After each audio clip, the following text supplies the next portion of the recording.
সকলোকে ৰঙালী বিহুৰ শুভেচ্ছা জনাইছোঁ, লগতে বিচু আৰু বৈশাখৰ শুভেচ্ছা জনাইছোঁ আস্থা মাল্টি স্পেচিয়েলিটি হস্পিটেলৰ তৰফৰ পৰা।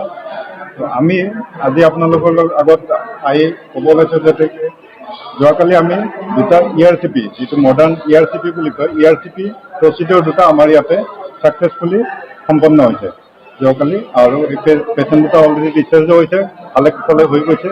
তো এইখিনিয়ে ক'ব খোজোঁ যে এইটো ৰিজনত, লৱাৰ আছাম ৰিজনত আমাৰ এতিয়ালৈকে ERCP গুৱাহাটীৰ বাহিৰে ক'তো হোৱা নাই, আৰু বাকী এইফালে যিটো হ'ব লাগে সেইখিনি আমাৰ বেলেগ ষ্টেট যেনেকৈ ৱেষ্ট বেংগলত হয়। তো আমি এইটোৱে আশা কৰোঁ যে এই ERCP প্ৰচিডিউৰ ফালৰ পৰা আমাৰ যিটো হস্পিটেলে এইখিনি দিব পাৰিছে ছাকচেছফুলি, এইটো নিশ্চয়কৈ ওচৰ চুবুৰীয়া হওক বা যিখিনি আমাৰ স্থানীয় ৰাইজ আছে তেওঁলোকক নিশ্চয়কৈ সহায় কৰিব। আৰু যিখিনি কাৰণত আমাৰ doctor, mainly doctor Mithu Bhowmik gastroenterology আৰু ডক্টৰ সুদীপ্ত সাহা আৰু তেখেতসকলৰ টীমে যিখিনি কৰিছে, আমি তেওঁলোককো ইয়াৰ জৰিয়তে ধন্যবাদ জ্ঞাপন কৰিম। তো এইখিনিয়ে ক'ব খোজোঁ।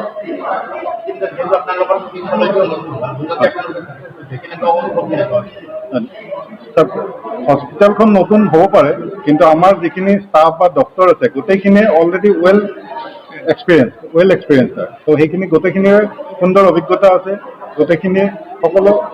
গতিকে আমাৰ এনেকুৱা হোৱা নাই যে আমি কিবা নতুন কাম কৰি আছোঁ, আমি অলৰেডি যিখিনি কৰি আছোঁ অলৰেডি আমি কৰি আহিছোঁ, বা আমাৰ গোটেই টিমখিনিয়ে কৰি আহিছে।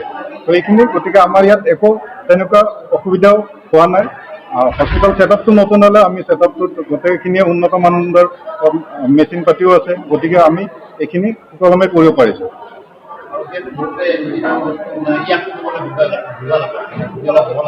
হয়, ERCP মানে হ'ল, এতিয়া ফুল ফৰ্ম হ'ল এণ্ডস্কপিক ৰেট্ৰগ্ৰেড কলেঞ্জিঅ পেনক্ৰিয়েটোগ্ৰাফি।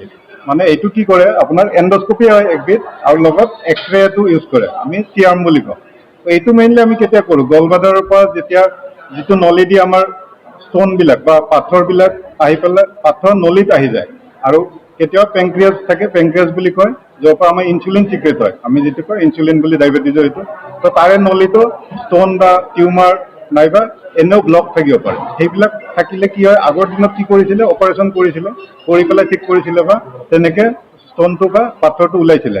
তো আজিকালি এইটো প্ৰচিডিউৰ দ্বাৰা কি কৰিব পাৰে, ডাইৰেক্ট এণ্ডস্কপি ভৰাই পাইপটো মুখেৰে ভৰাই তাৰপিছত এইটো সেই পাইপলৈকে গৈ তাৰ পৰা আমি এইটো গুচাব পাৰোঁ, বা ব্লক থাকিলে ষ্টেণ্ট বহাব পাৰোঁ, বা কিছুমান ষ্টেণ্ট দিয়ে, কিছুমান পাথৰটো গুচাব পাৰে, সেইখিনি কৰিব পাৰোঁ। তো এইটো বহুতেই আধুনিক প্ৰচিডিউৰ হয়। এইটো 1968 প্ৰথম ডক্টৰ মেকিউন বুলি তেখেতে আৱিষ্কাৰ কৰিছিলে, তেতিয়াৰ পৰা এইটো চলি আছে। প্ৰথম আমি এইটো ডায়েগনষ্টিক বা মানে পাথৰ আছে নে নাই চাবৰ কাৰণে ট্ৰাই কৰিছিলোঁ, কিন্তু আজিকালি থেৰাপিউটিক বা মানে ট্ৰিটমেণ্টৰ কাৰণে ইউজ কৰোঁ, কাৰণ আজিকালি ডায়েগনষ্টিক হিচাপে MRCP আহি গৈছে। কোনটো চাৰ্ভিছ?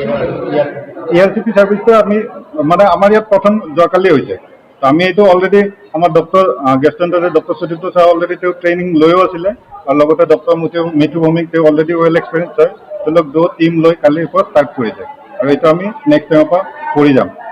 তো আমাৰ ডক্টৰ মেইনলি আমাৰ director doctor Sudipta Saha, DM গেষ্ট্ৰেণ্ট্ৰলজিষ্ট, আৰু লগতে ডক্টৰ মিঠু ভৌমিক গেষ্ট্ৰেণ্ট্ৰলজিষ্ট, DM গেষ্ট্ৰেণ্ট্ৰলজিষ্ট, তেওঁৰ গাইডেঞ্চত এইখিনি কাম হৈছিলে। লগতে টিম আছিলে, এনাস্থেচিয়া আছিলে, বাকী আমাৰ চাৰ্জনো আছিলে, গোটেইখিনি আছিলে। মই ডক্টৰ অনঙ্গ বৰ্মন।